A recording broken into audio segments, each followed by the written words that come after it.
2023 starts right here, right now. It is pre-season testing for MotoGP. Just 2 days ago, Pepe Bagnaia became the MotoGP World Champion. And here today at the Circuit Ricardo Tormo in Valencia, Spain, it's time to get started once again. This is the official day of post-season test, but it is hashtag sprinting into 2023. A whole new format to get used to in terms of practice, qualifying, a sprint race added to the main Grand Prix, 22 Grand Prix, 44 Grand Prix in total. It's going to be insane. We're still waiting on one official confirmation. So at the moment, 21 Grand Prix and 42 in total as well. But we're all set. The racing has been exciting over the past 12 months. Will we get more in 2023? This is where we begin to find out. New runners, new riders, new teams for some of them as well. It's great to see. No Suzuki, but we've still got quite a lot of them to look forward to. You and me are moving over to the Repsol Yamaha. They've all been out there this morning as well. Welcome to the last hour of the morning session before the lunch break gets started. We've got 53 minutes to go until the lunch break gets underway as well. And we're just now going to join in with the background as well. So it's a 4-hour session in the morning, then a 4-hour session in the afternoon. We'll be bringing you coverage of the morning hour end and the afternoon hour end as well. Good morning to Josh as well. So we're the same sort of thing. Instead of broadcasting the whole test, because honestly, unlike with Formula 1 where there's always something going on, with MotoGP there's hardly anything ever going on. So we'll bring you the last hour of the morning, the last hour of the afternoon, and tell you everything that's happened in between as well. Track temperature 25 degrees, air temperature 23 degrees, 42% humidity as well in the morning session. And these are the times we've seen so far today as well. 23 runners and riders have been out there. It's Aprilia topping the tops at the moment, which is a remarkable a disadvantage compared to what they saw a few days ago at the end of the Valencia Grand Prix when they were last and both retired. Maverick Vinales on top, 133.25. Aleix Espargaro second, 133.98. Jorge Martins third, and Bastianini's fourth. Luca Marini fifth. Johan Zarco sixth. Marc Marquez seventh. Now Marc Marquez on the Repsol factory Honda is actually doing this test as well on the 2024 biofuels as well. So it's the 2023 bike with the 2024 biofuel as well. Further down as well, we get Marco Bezzecchi 8th as well. Miguel Oliveira 9th. Brad Binder 10th. Alex Marquez now on the Grenesci bike is in P11. His first day on a Ducati as well. 12th is Pepe Bagnaia, the world champion as well.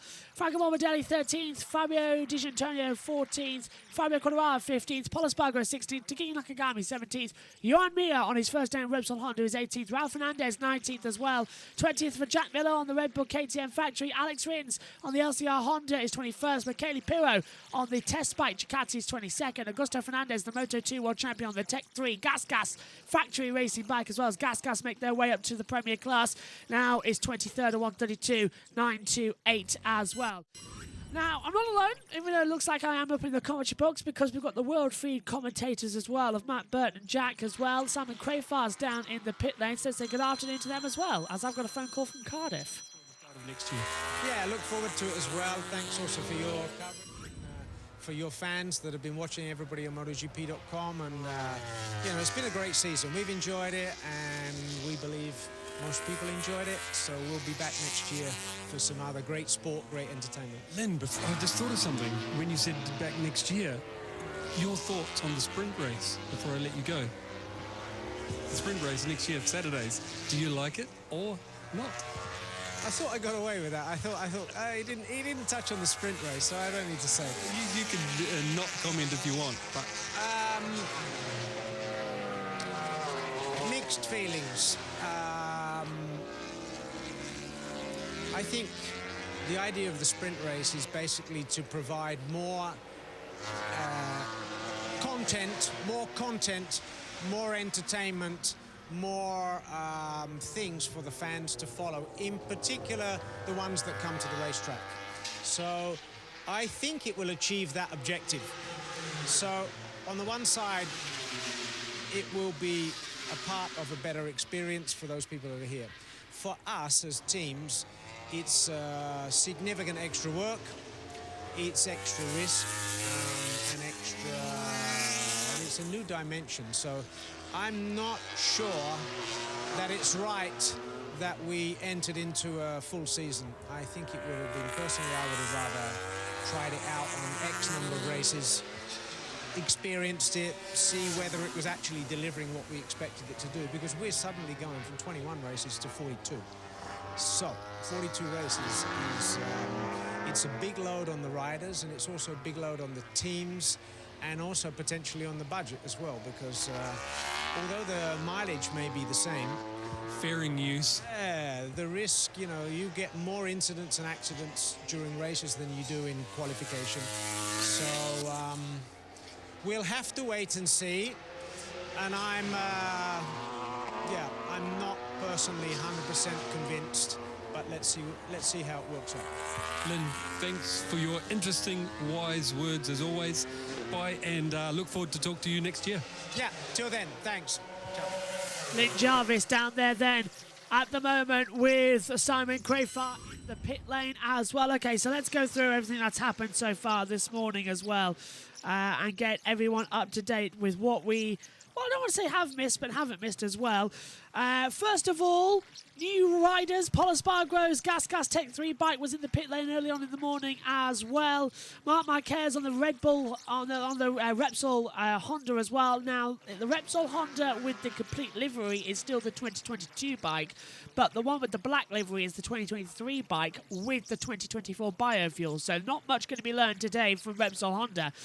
Further down as well, Alex Rins making his debut with the LCR Honda team as well. Now, Alex Rins and Johan Mir are not allowed to talk to the media across today's test as well, and they're in blank leathers because they're still contracted with Ducati, with Suzuki until the end of December 31st. So they're not allowed to speak to us until January 1st, a new contract year. So we won't be hearing those much today. Ducati's test rider Michele Pirro on one of Peppo Bagnaia's bikes, the only rider to set the time so far. He was first out the pit lane. Fabio Quartararo then joined him when the world feed went on at 8:45 in the morning as well. Dry conditions to start with as well. And Enea Bastianini, of course, is in red. He's joined the factory Ducati Lenovo team, so he's in red as well alongside the world champion, looking good as well.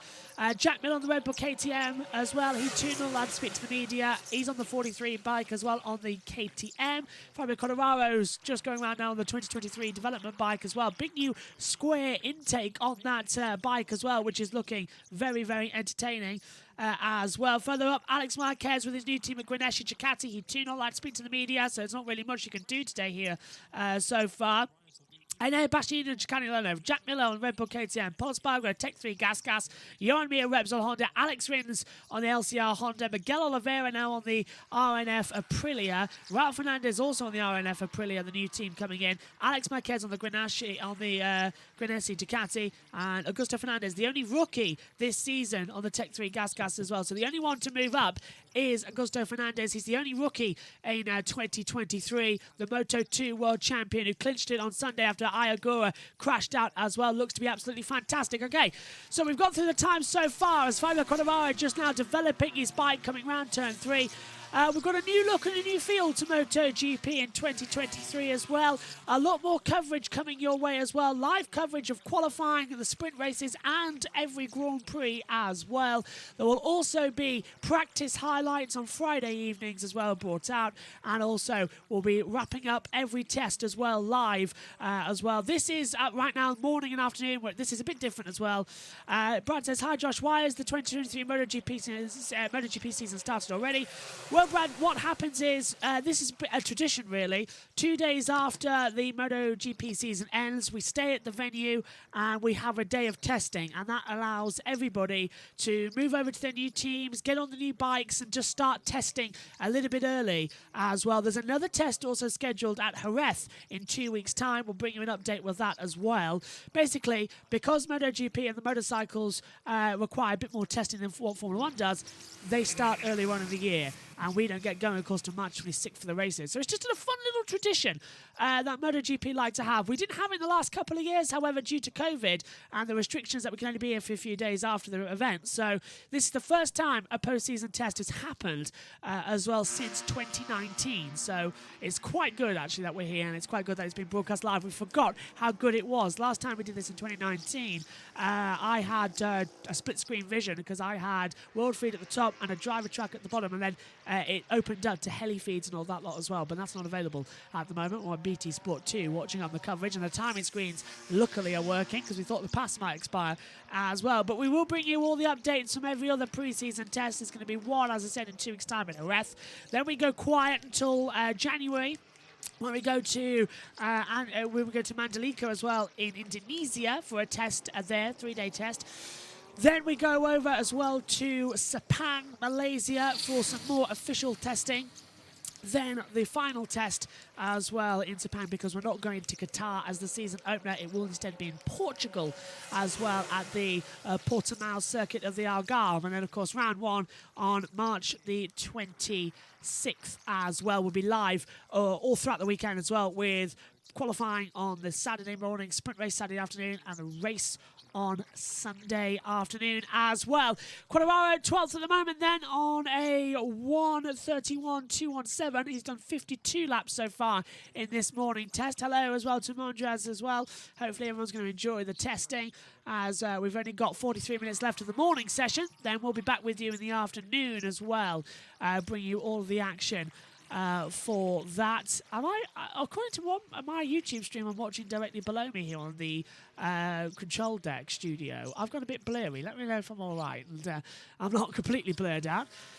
As we continue through, Quartararo then having an okay lap time. His first sector is a 20.528, second sector 45.046, third sector 106.707. So he's 4/10 down at the moment coming through, keeping on the power. Back on the accelerator, the front wheel's sort of turning away from him as he comes in towards turn 12 at Champi Horonas as well. Now the long sweeping turn 13, fourth gear, 195 kilometers an hour at the back. Slip out a little bit into Adrian Campos, the last corner as well. Hard on the front brakes as well. This is Yamaha's 2023 bike then. They've brought over new aero intake on the front as well. Looks like it's got a big nose as well coming through, which is bizarre. And looking quite exciting as he comes across the line. Quartararo does a 1:31.807, goes top of the board. Okay, about time we say hello to Matt Burton and Jack up in the com box. Up to Jack Appleyard. He's currently 1.7 seconds away from Maverick Vinales' table topping time, but he's about to cut the gap as he adds some more laps in. He's been our least active regular race rider so far this morning.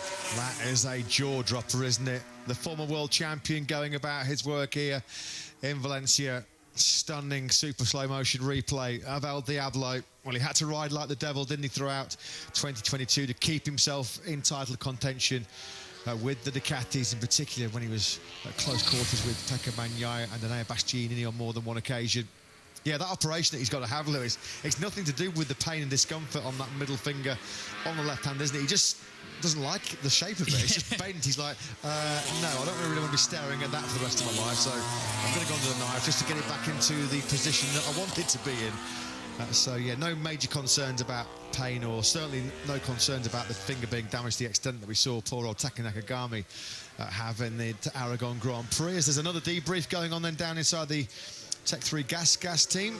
There is our one and only rookie next season, Augusto Fernandez, who's done 33 laps so far today, a best of a 1:32.928 from our current Moto2 world champion. Picked up a bit of a scar there, just next to his right eye, a little bit of a bruise there. I don't know whether that's something that's happened over the course of the last couple of days. Maybe the celebrations got a little bit out of hand for Augusto Fernandez. Last time we saw him, of course, here, he was donning the gold world champion leathers that come with being the Moto2 world champion, even if his celebrations on his way back to the pits were slightly perplexing, but they were personalised, and Augusto Fernandez certainly will remember the 6th of November 2022 when he became the Moto2 world champion. He's put 33 laps in so far this morning. The best of them is a 1:32.928, but it is just all about gathering experience, gathering knowledge of that MotoGP bike, and physically he will certainly be feeling it come the end of the day here today. The Espargaro brothers, you can see on that graphic, are out on circuit, putting in some more mileage. Aleix Espargaro still in second place, courtesy of his 1:30 3.98. The end of 2022 was a shocker for Aprilia. The start of 2023, somewhat better as it stands right now, with the Aprilia men still first and second, as we are about, well, just under 40 minutes away from heading into the lunch break before we continue our live coverage at 2:30 p.m. local time. We'll be back on air for the final 3 hours, and myself, Lewis and Simon, and the entire MotoGP World Championship paddock are going to be heading off on a very welcome winter break, having squeezed 6 races into the last 8 weeks. Of course, it's a job that we love. We're privileged and it's a pleasure and honour to need a break. travel around the world and talk about the best motorsport in the world as far as we're concerned. But yeah, I think we're looking forward to a well-earned rest. Yeah, they're being just a little bit unbiased there, aren't they, at the moment? Anyway, it is one of the best sports. That's why we cover it as well, and we're expanding our coverage of MotoGP going into 2023. Okay, hopefully that's fixed the blurriness as well. Continuing on then as well, 9 a.m. this morning as well, our time. Okay, that's weird. I can hear Jack over the side of the monitor. Anyway, 9 a.m. this morning, we had the ex-Suzuki man of Yamaha going out the circuit as well for his first lap on the Repsol Honda. No media for ex-Suzuki riders as well. This is what James Dion reported as well. It was the fact that Johan Mir and Alex Rins won't be talking to the media today because even though they are testing the bikes for new teams, their contracts with current Suzuki does not conclude until December 31st as well. Jack Miller went out as well. Marquez went out on the new Guineschi bike as well. KTM's new rider left the factory team, according to Ducati. That's Jack Miller going through as well. As we come through, just lost my information that I was talking to you about. Here we go. Got them back as well. Talking at 11 a.m. as well, with the fastest rider was Johan Zarco, and Zarco's time still there actually on a 1:36.26. He hasn't improved that at all in the past couple of hours, and he's been there for 33 laps he's done this morning as well, but that's an interesting one as well. The only problem we've had in terms of someone stopping at the track was Marco Bezzecchi. He stopped shortly before we came on air actually as well, with a bit of a bike cutout problem as well, but he has since got going again, which is good. Quartararo is very much hard at work as well, so is Maverick Vinales. Most laps today so far, 50 for Jorge Martin and 54 for Fabio Quartararo. They are the most so far today. Top speed so far, Bagnaia has done 333.7 kilometers an hour.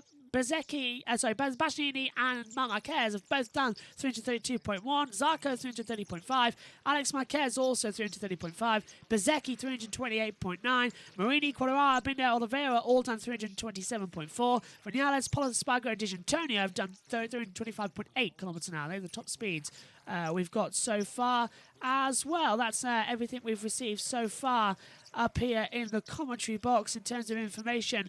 As well, no Suzuki makes it even more heartbreak for people out there today, as we see which one's that on the circuit? Can't quite tell. I think it's that is going to be Jack Miller, I believe, on the KTM at the moment circulating. Let's go back up to the boys on MotoGP's World Feed. There's Maverick Vinales actually, top at the moment on a 1:33.25 and looking quite good at the moment on his outlap. Into the market, the checkbook out and buy some technical expertise.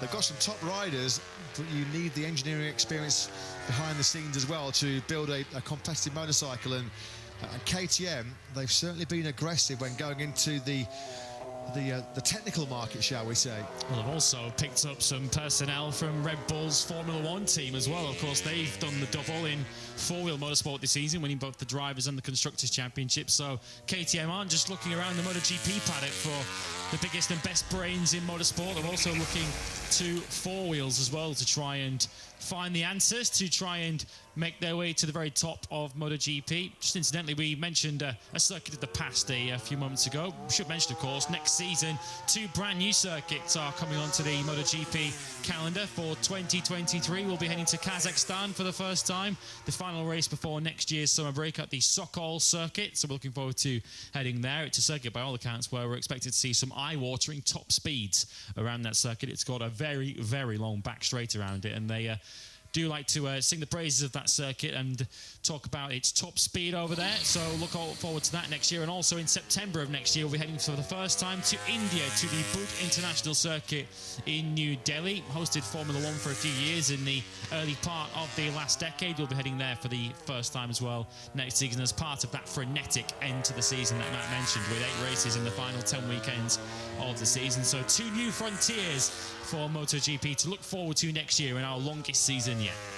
Yeah, a new start, of course. Our traditional season opener is normally under the lights at the Losail International Circuit in Qatar, isn't it? But that pushed back to a later date in the season due to a multi-million-pound revamp of the paddock facilities and garage facilities going on in Qatar. So a reminder, we start at March 26 over in Portimao. Now then, there's big interest in Portugal, of course. Well, he's a sporting superstar, isn't he, over in his native Portugal, Miguel Oliveira, and he's having a new adventure here today in the Aprilia R&F team. I'm delighted to say right on cue, we can go down to Simon Crowfar, who is with their team manager, Wilco Zeelenberg. Down to you, Simon. Yes, it's pretty exciting because this is our first words with Wilco, and Wilco's got 2 new machines and also 2 new riders. Wilco, how's the test with the new machines and riders so far?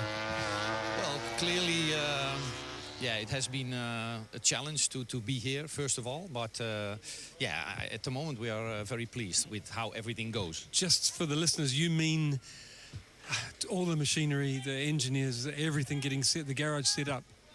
Yeah, exactly that. But also, you know, to stop with Yamaha in the same weekend as we start with Aprilia is very hard. And of course the Sunday was still a Yamaha day, and we bring all our parts back basically to Yamaha.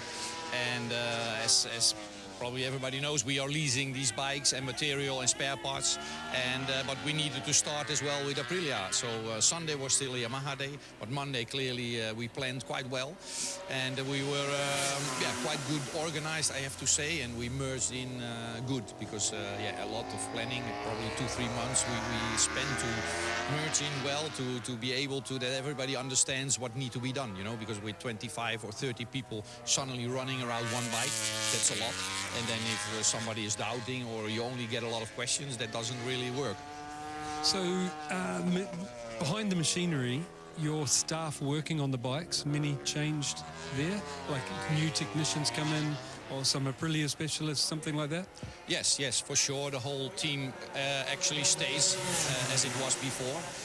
With some small minor changes, but clearly all Japanese Yamaha people left our pit box and get replaced by Aprilia people. So no, clearly we have Aprilia people on board, and so far, yeah, they are very interested to listen to the riders, what you know, what they learned and what is better and worse on the other bikes. Yeah, comparing to the Yamaha. And can you tell us what their first impressions are? Like, are they happy boys or still getting comfortable?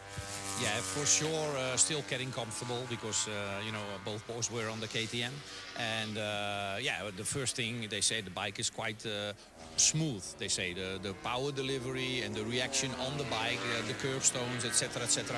The bike is easy to ride, so this is yeah, a big plus, because they struggled with that, as they said, on the KTM. So no, they are happy, but of course it takes a lot to get on board, especially for Raul, who only was able to use the KTM for 1 season, and but yeah, he's happy, and I see him only smile.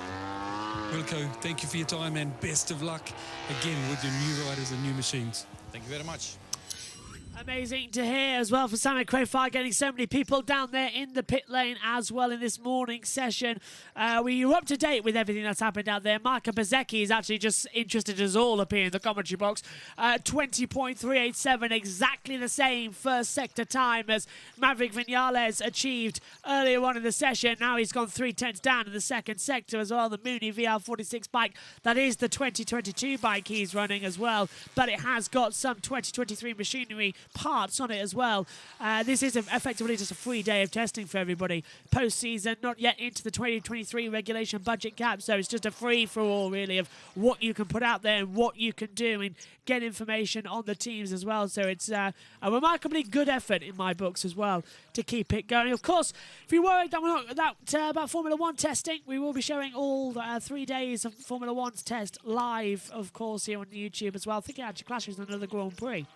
So I think that's going to be quite fun in terms of what we do and what we don't do. So that's something to watch out for. But yeah, we will be showing the pre-season Formula 1 live when we get there. 2 races left, of course, for Formula 1 in Sao Paulo coming up this weekend with the sprint race as well. And then Abu Dhabi, the final race of the year. Hopefully, at least, we're going to see an exciting Brazil Grand Prix, and then hopefully Abu Dhabi will be exciting, but you just know as well that Team LH will be there saying something about last season. Okay, 10:13 is what we're watching right now, the long sweeping left-hander as well. Is there something that we need to see from Marco Bezzecchi's bike? Well, he was going a little bit sideways when we saw him last on the position, but it looks to be okay to me as well.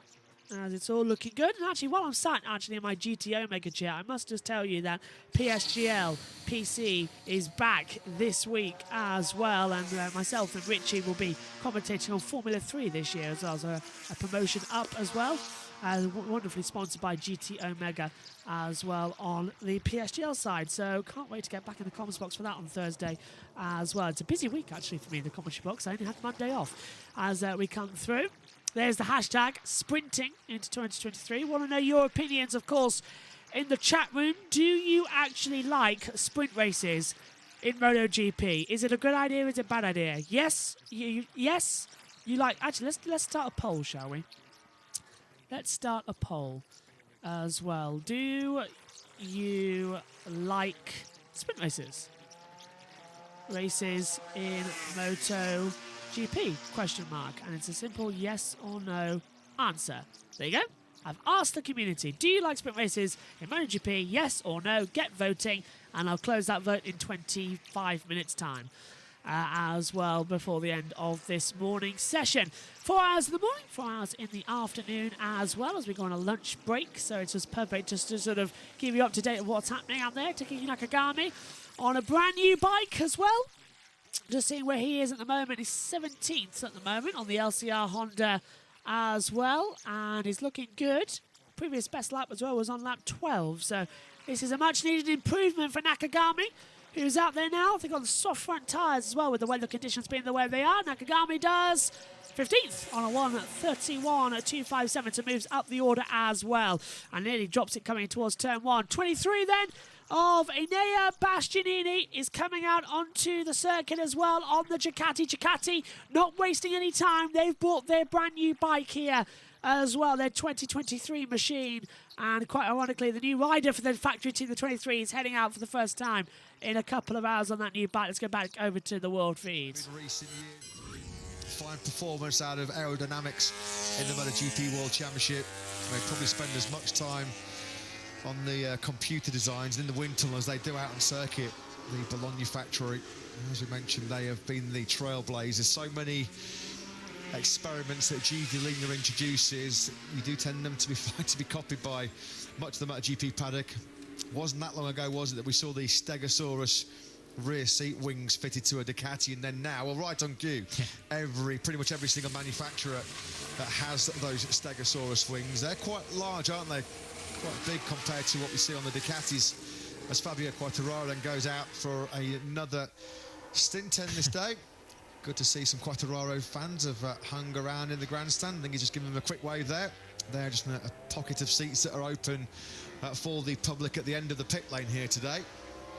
So Fabio Quartararo, should I say, now heads on to lap 55 of the morning. So he has now completed exactly 2 race distances worth this morning around Valencia, and still more to come this afternoon. Yeah, you're on telly, Paolo. Give us a smile.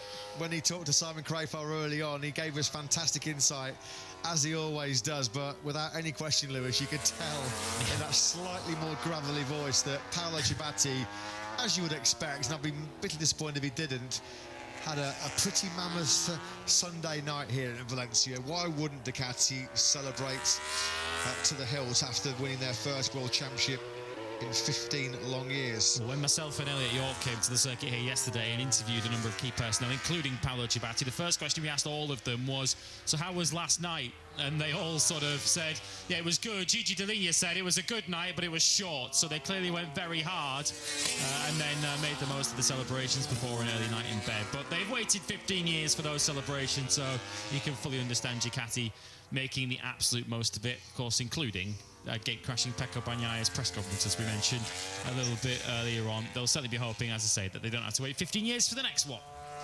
Yeah, there was loudspeakers in that press conference, everybody dressed in the World Championship T-shirts, red wigs. Megaphones. Yeah, it was a...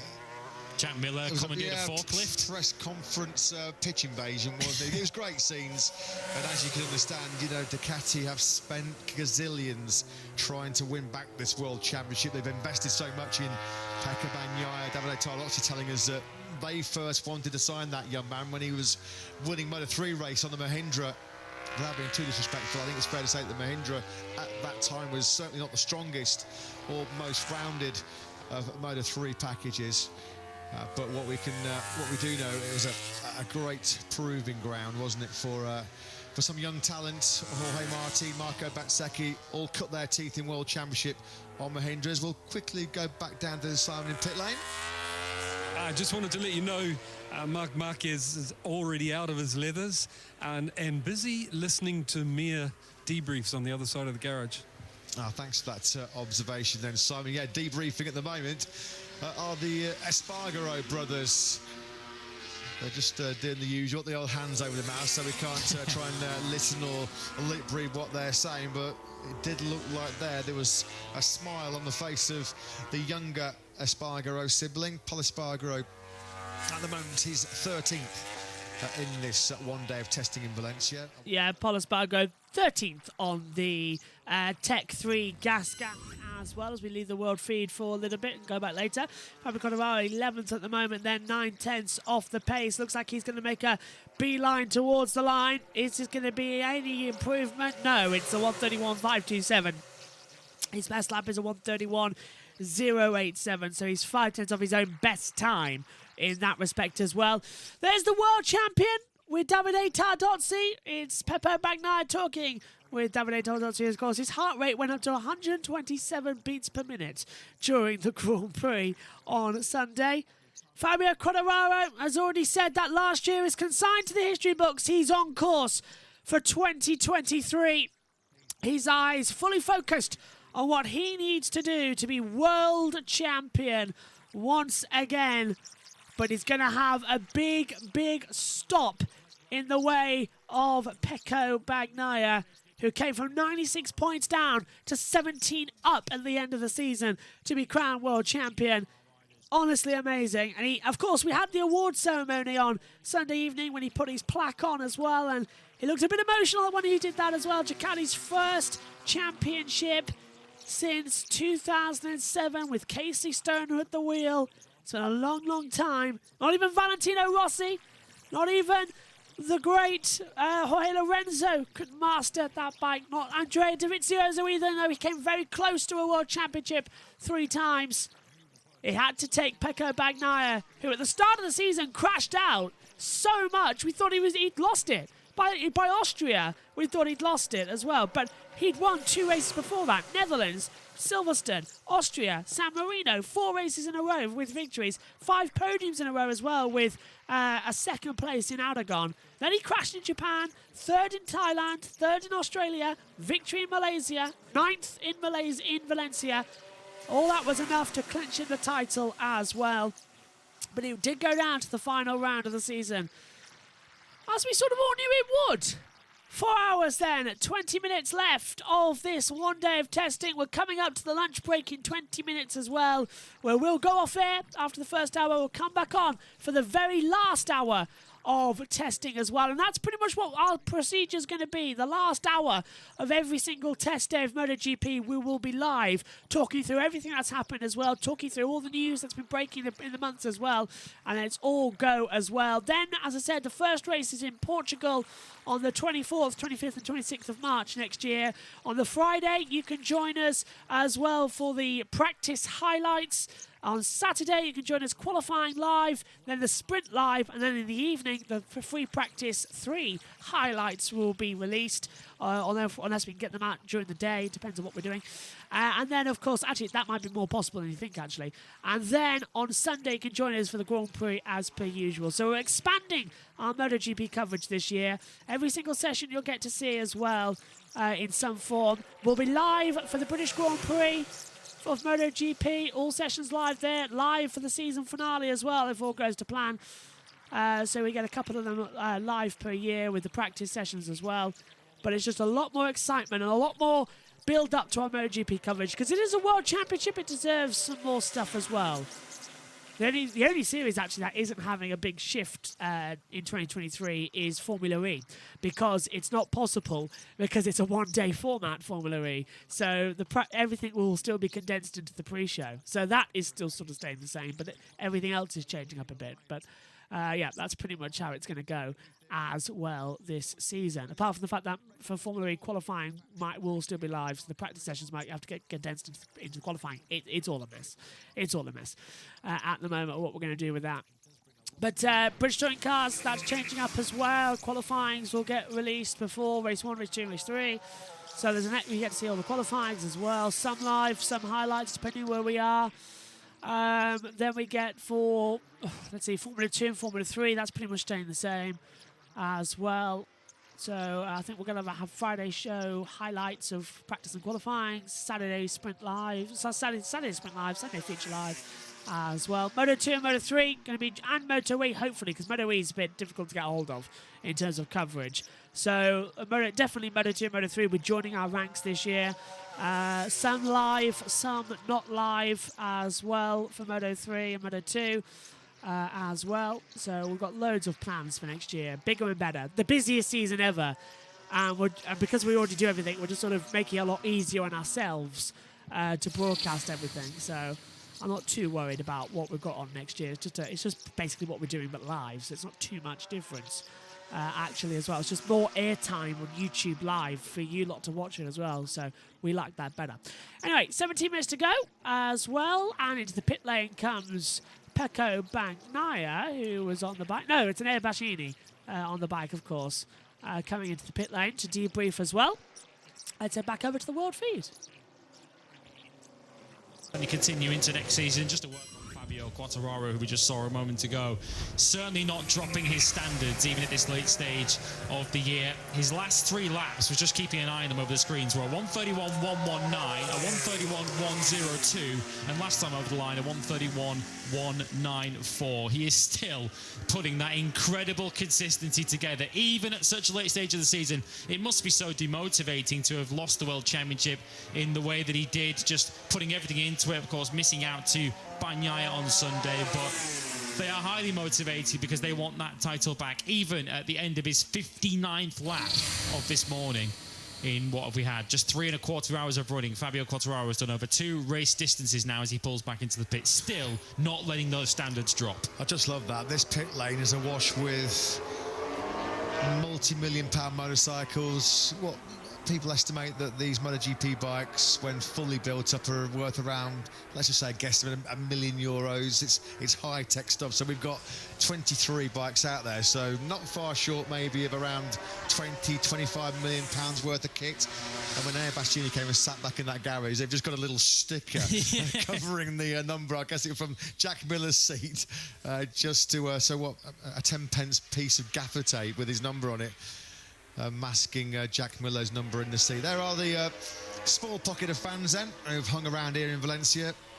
Why wouldn't you, if you've got the time off work, or if you've even called in sick? There might be a few of those fans that go, I hope the boss is not watching this live coverage of this Valencia test. There are then the very, very distinctive rear wings on Fabio Quartararo's factory Yamaha. Worth noting, in terms of some technical tweaks for 2023, of course. Ducati, the pioneers of aero and wings. Well, they've had their wings clipped somewhat because we know that for next season, the front ride height devices, they are now abolished. We know that Ducati were pioneers of that particular tech as well, so that's all been scrapped. Fabio Quartararo then starts another debrief with this crew chief, Diego Gabellini. What a partnership, what a combination they formed from the get-go when they were paired together in what was the Petronas Yamaha SRT garage at 2019. This guy started pulling up trees right from his first Grand Prix in MotoGP, didn't he?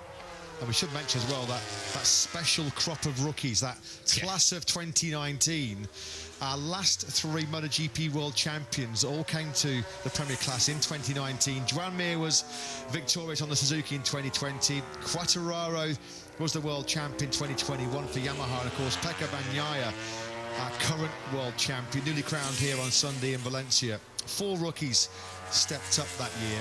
One of them also being Miguel Oliveira, who's not a bad rider himself, is he? A multiple race winner in MotoGP. So what a class of rookies we had in MotoGP back in 2019.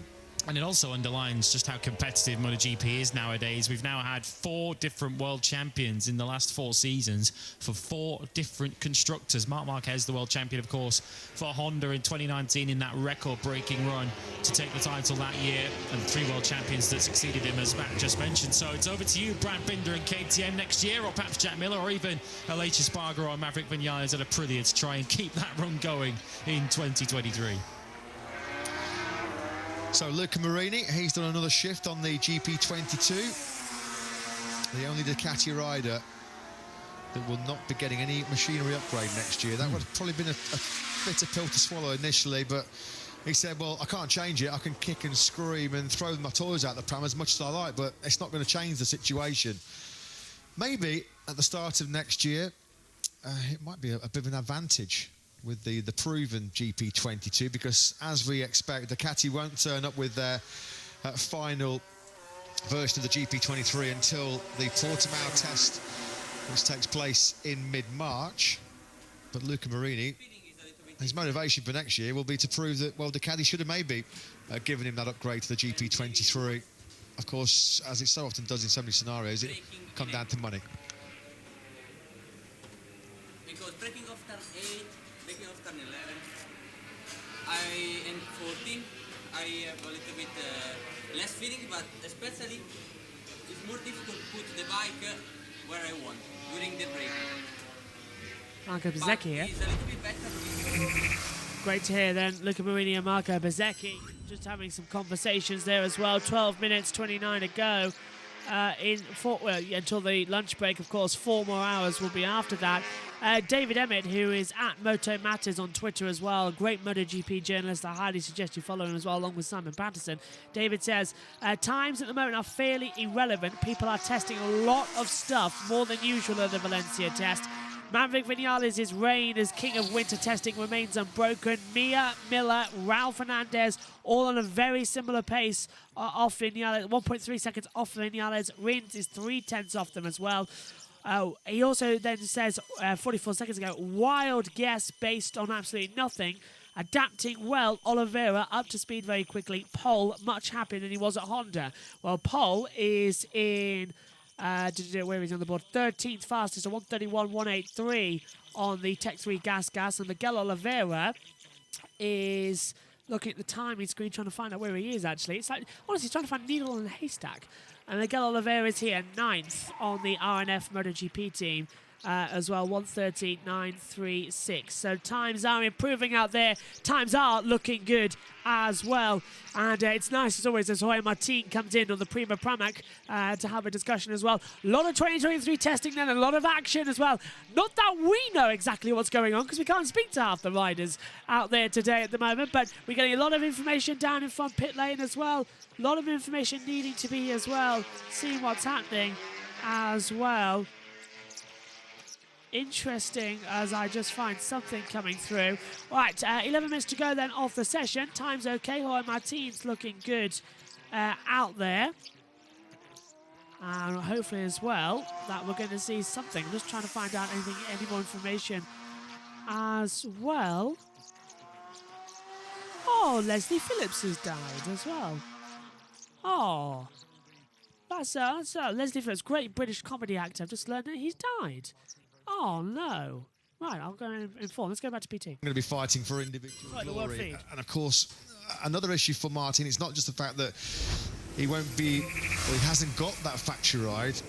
He won't be getting it until 2025 at the earliest, fully because Bagnaia and Bastianini are signed on 2-year contracts. Bagnaia, well, he was signed, sealed and secured in February. Ducati did not want any contractual discussions, no rumours about his future distracting him from winning the World Championship. They got their business done with Bagnaia very, very early. They didn't want him being incessantly questioned by the media in the first part of the season. Pecco, what are you doing next year? Have you signed a new contract? That was all done and dusted. It was able to give Bagnaia a clear mind going into the season. But Jorge Martin, I think it's fair to say, Lewis, he was, as you'd expect, of course, it was his dream to be in the factory Ducati team. He wanted that seat. He felt like he deserved that seat. There were strengths and merits for both Bastianini and Martin, but clearly he did find it hard to sort of put behind him how frustrated he was to miss out.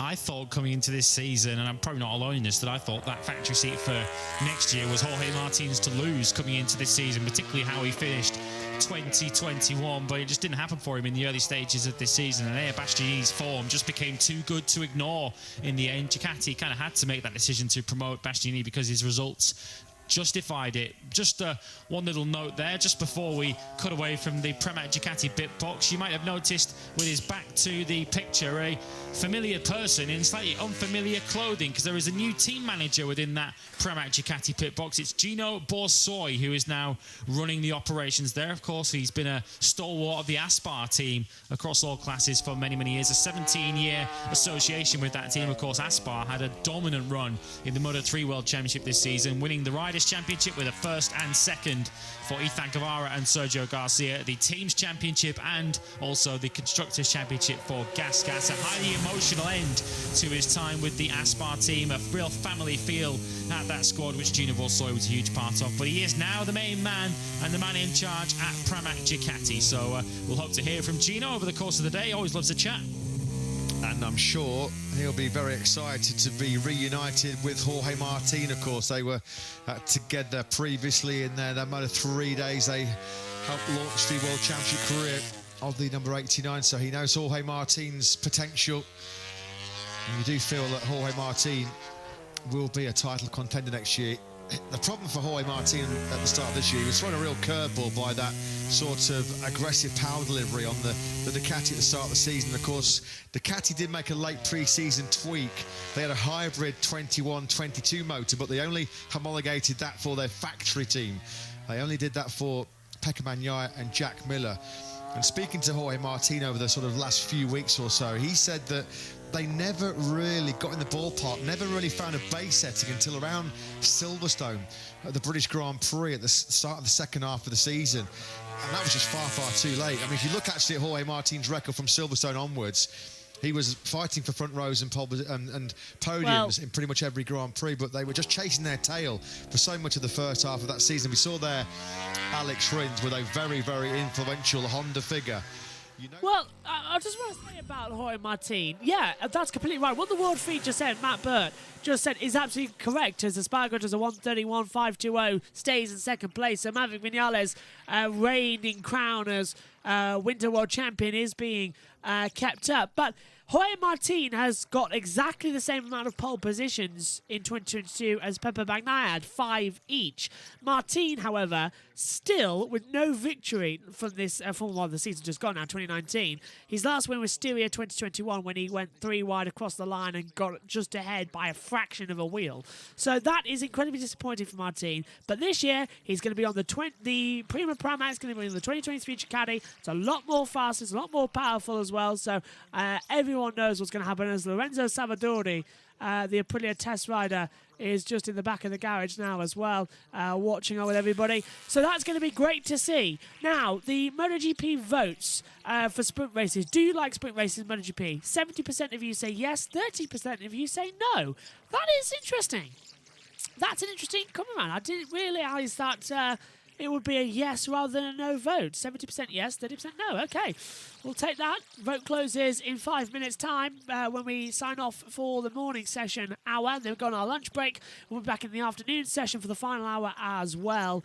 But Maverick Vinales is top 130.325. He set that on lap 28 this morning, but 7/10 off it is Aleix Espargaro as he approaches the line and stays second, 131.286. Can't quite just get up there at the moment, but looking good as he is the only rider out on the track. Is Fabio Di Giannantonio in the pit lane? Yes, he is. So he's the only rider out on the track at the moment, is Aleix Espargaro, and the only one to talk about. Race winner for the first time in any Premier class, junior class, World Championship class ever last season. He started, of course, in Valencia in 2004 in the 125cc category. Then went up to 250cc. That became Moto 2. Then in 2009, he made his debut in Indianapolis, went back to Moto 2 in 2011, then got back up to the Premier class again and won his first race in Argentina in 2022 as well, according to the stat sheets that I've got up in my comms box as well. So remarkable effort from Aleix there for what we've seen as he comes back through. He's so close to the World Championship as well. He led the championship for 4 races. He was third until the end of the season as well. Kept on with Quartararo quite a lot, but just dropped off. And the Aprilia, of course, this season in 2023, they've lost their successions as well. They can't now have any more development time in the extra testing compared to everybody else. They have now to rely on what they have at the start of the year and then minimal updates throughout the season as well. And it's going to be a quite interesting change around as well to see what they do. Is across the line, does a 131.005 and closes at 10th in. But he is only his fastest time for Maverick Vinales, a 1:33.25. Aleix Espargaro's 1:30.398. So only 0.073 separate the two of them anyway. Right. Into the last 2.5 minutes. Final word of the morning from the MotoGP boys with Matt and Jack. Both was to heap praise on this man's move. It was sensational, wasn't it? A double overtake on Brad Binder and Jack Miller into that timber chicane. I mean, Miller and Binder are so good. Such late breakers. It was a piece of wheelie pure from brilliance Aleix from this man as he pops a wheelie on the sort of hybrid, I guess you could say, 22, 23 factory Aprilia machine. At the moment, there's been no hangover from a very disappointing conclusion to the season in Valencia for the Aprilia team, because as it stands right now, it looks like we're poised to go off onto our lunch break very shortly with an Aprilia 1-2, Maverick Vinales and Aleix Espargaro. Taka Nakagami then, you can see he's got some black carbon bodywork as well fitted to his Hidemitsu LCR Honda machine. Into turn 6 goes Nakagami. He was pretty happy actually to finish in the points here on Sunday, 14th. Of course, he qualified for the final Grand Prix of the season in 21st place, but was given a 3-place grid penalty for badly impeding Jorge Martin on Saturday. So he started stone last and came through the field to finish in 14th place. Points on the table for the Japanese man at the end of a very difficult season for Nakagami, the 30-year-old now Japanese rider. No top 10 for him since an 8th place in Mugello. Of course, he did miss a bunch of races with those serious right-hand injuries. He only scored 10 points in his last 9 Grand Prix. His worst points tally overall since his rookie season back in 2018. But hope springs eternal for Nakagami. He's a very positive young man, and he'll be certainly hoping that Honda can roll out something slightly more competitive than what they've given him over the last couple of years, to say the least. Absolutely, and it really has sort of been a very bizarre season as well for the team as well. Okay, let's see then the full times from this session so far here today in MotoGP. We've rounded out the first half of it at least. Let's get the outro music on, shall we? Because otherwise that's going to bug me. So, it's Maverick Vinales, a 1:30.325. He sets the fastest time in this morning session as well. Second place for Aleix Espargaro as well, 0.073 off. Jorge Martin goes into third position. Enea Bastianini is fourth. Luca Marini, fifth. Johan Zarco, sixth. Marc Marquez, seventh. Marco Bezzecchi is eighth. Ninth for Miguel Oliveira, 10th for Brad Binder. Fabio Quartararo is 11th. Alex Marquez, 12th. Paulo Spargaro is 13th. Francesco Magnaia 14th. Takaki Nakagami 15th. Franco Morbidelli 16th. 17th for Fabio Di Giannantonio. 18th Johan Mir. 19th Jack Miller. 20th Raul Fernandez.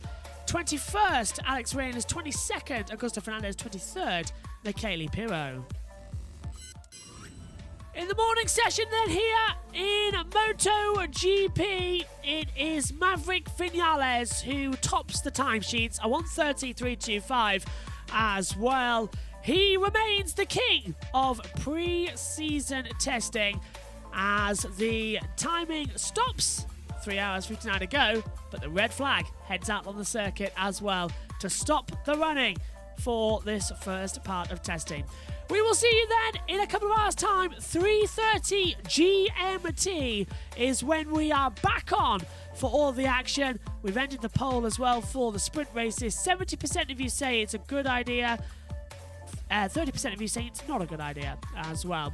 But thanks to you all for joining us. We're back at 3:30 GMT for the final hour of MotoGP in 2022. Technically, it's just the beginning of 2023. It's all confusing. Thanks for your company then. That's it. Morning session complete. We'll see you later. Bye for now.